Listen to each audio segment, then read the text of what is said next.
샬롬, 6월 10일 토요일 하나님 나라를 시작하는 말씀 묵상 시간입니다. 오늘 우리에게 주신 말씀은 로마서 8장 1절에서 17절입니다. 윤창덕 청년이 오늘 말씀을 봉독하겠습니다. 하나님의 말씀을 경청하십시오. 그러므로 이제 그리스도 예수 안에 있는 자에게는 결코 정죄함이 없나니 이는 그리스도 예수 안에 있는 생명의 성령의 법이 죄와 사망의 법에서 너를 해방하였음이라. 율법이 육신으로 말미암아 연약하여 할 수 없는 그것을 하나님은 하시나니 곧 죄로 말미암아 자기 아들을 죄 있는 육신의 모양으로 보내어 육신의 죄를 정하사 육신을 따르지 않고 그 영을 따라 행하는 우리에게 율법의 요구가 이루어지게 하려 하심이니라. 육신을 따르는 자는 육신의 일을, 영을 따르는 자는 영의 일을 생각하나니 육신의 생각은 사망이요 영의 생각은 생명과 평안이니라. 육신의 생각은 하나님과 원수가 되나니 이는 하나님의 법에 굴복하지 아니할 뿐 아니라 할 수도 없음이라. 육신에 있는 자들은 하나님을 기쁘시게 할 수 없느니라. 만일 너희 속에 하나님의 영이 거하시면 너희가 육신에 있지 아니하고 영이 있나니 누구든지 그리스도의 영이 없으면 그리스도의 사람이 아니라.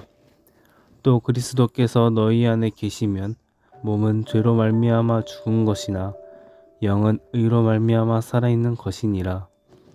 예수를 죽은 자 가운데서 살리신 이의 영이 너희 안에 거하시면 그리스도 예수를 죽은 자 가운데서 살리신 이가 너희 안에 거하시는 그의 영으로 말미암아 너희 죽을 몸도 살리시리라. 그러므로 형제들아, 우리가 빚진 자로 돼 육신에게 져서 육신대로 살 것이 아니니라. 너희가 육신대로 살면 반드시 죽을 것이로되 영으로서 몸의 행실을 죽이면 살리니 무릇 하나님의 영으로 인도함을 받는 사람은 곧 하나님의 아들이라. 너희가 다시 무서워하는 종의 영을 받지 아니하고 양자의 영을 받았으므로 우리가 아빠 아버지라고 부르짖느니라. 성령이 친히 우리의 영과 더불어 우리가 하나님의 자녀인 것을 증언하시나니 자녀이면 또한 상속자 곧 하나님의 상속자요 그리스도와 함께한 상속자니 우리가 그와 함께 영광을 받기 위하여 고난도 함께 받아야 할 것이니라. 아멘. 영성신학자인 토마스 머튼은 하나님의 필요를 느끼지 못한 사람은 하나님의 은혜를 경험할 수 없다라고 말합니다. 여기서 하나님의 필요란 돈이나 권력, 나의 기도의 응답 등 하나님을 나의 삶의 수단으로 인식하는 것을 의미하는 게 아닙니다. 앞선 로마서 5장에서부터 7장의 말씀은 인간이 얼마나 철저하게 자신의 행위로 의를 이룰 수 없음을 우리에게 깨닫게 했습니다. 그리고 바로 직전 7장의 하반부에서 사도 바울은 자신이 아무리 하나님의 뜻을 세우고 율법에 대한 생각과 이해가 깊어져도 그것이 행동으로 이어지지 못함을 고백합니다. 그 이유는 우리가 여전히 죄 아래에 있기 때문입니다. 그 죄는 내 안을 수많은 나로 채웁니다. 그리하여 7장 24절에서 그는 이렇게 고백합니다.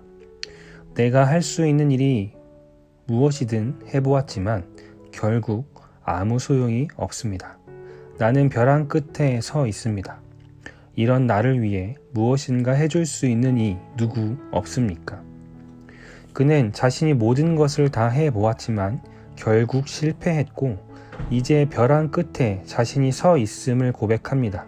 그리고 뒤이어 이러한 절망 끝에 자신을 구할 유일한 방법이 있음을 인정하고 고백합니다. 그것은 바로 예수 그리스도입니다.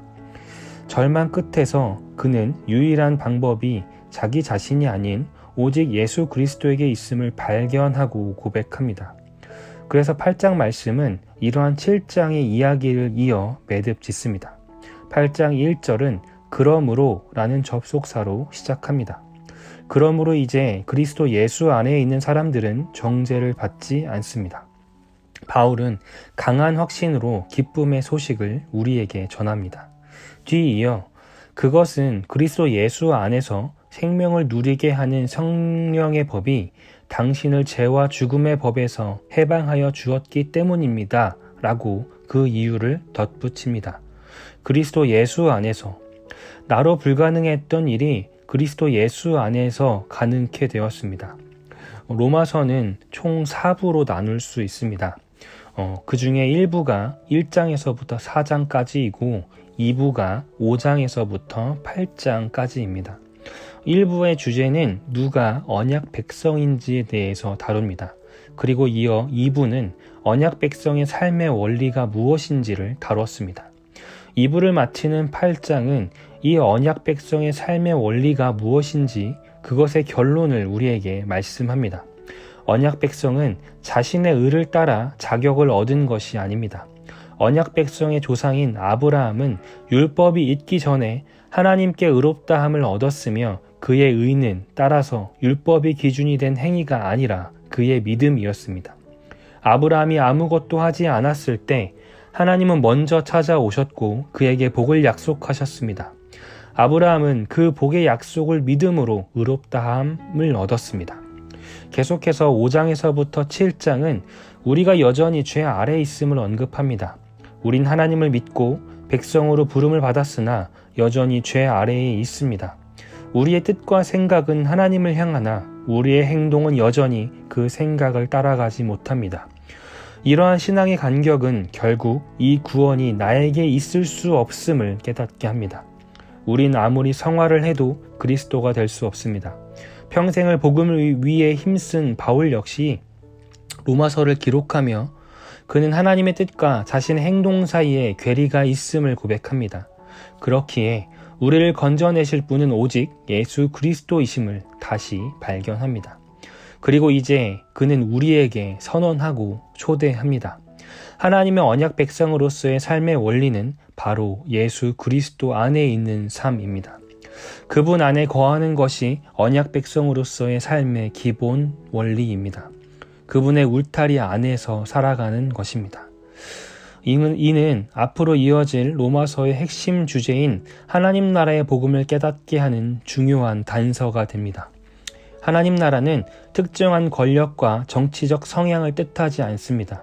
하나님께서 다스리시고 통치하는 나라이며 그분의 통치 주권을 인정하고 그분의 보호하심 아래 살아가는 백성들이 있는 나라입니다. 결국 하나님 나라는 그분의 언약 백성인 우리가 하나님의 통치 주권을 인정하고 순종하여 따르며 그분의 보호하심 가운데 언제나 머물러 살아가는 삶입니다. 우신 성도님들, 오늘 나의 삶과 우리 공동체 안에 그 하나님 나라가 만들어지기를 소망합니다. 내 삶에서 하나님을 인정하고 그분의 보호하심 가운데 살아가는 삶이 유일한 생명의 삶임을 인정하며 그 안에 머무시길 바랍니다. 나아가 우리 우신 공동체의 주인이 오직 하나님이 되시며 그분의 보호하심 가운데 우리 공동체가 운행되길 함께 기도해 주시기를 바랍니다. 우리가 하나님을 인정하고 주인 삼고자 할 때 우리 가운데 나의 삶 가운데 하나님 나라가 이루어질 것입니다. 그렇게 하나시란 이 말씀 묵상 시간의 이름처럼 하나님 나라를 만들어가는 시간, 하나님 나라 안에 머무는 우리 모두 되기를 소망합니다. 기도하겠습니다. 거룩하신 하나님, 나의 약함을 알고 주님의 크심을 알기를 원합니다. 믿음이란 내가 강해지는 것이 아닌 강하신 주님 가운데 늘 머무는 것임을 이 시간 고백합니다. 주님, 오늘도 그 주 안에 머무는 삶 되게 하여 주옵소서. 예수님의 이름으로 기도드렸습니다. 아멘. 주신 말씀 기억하며 이 시간 개인 묵상의 자리로 나아가겠습니다.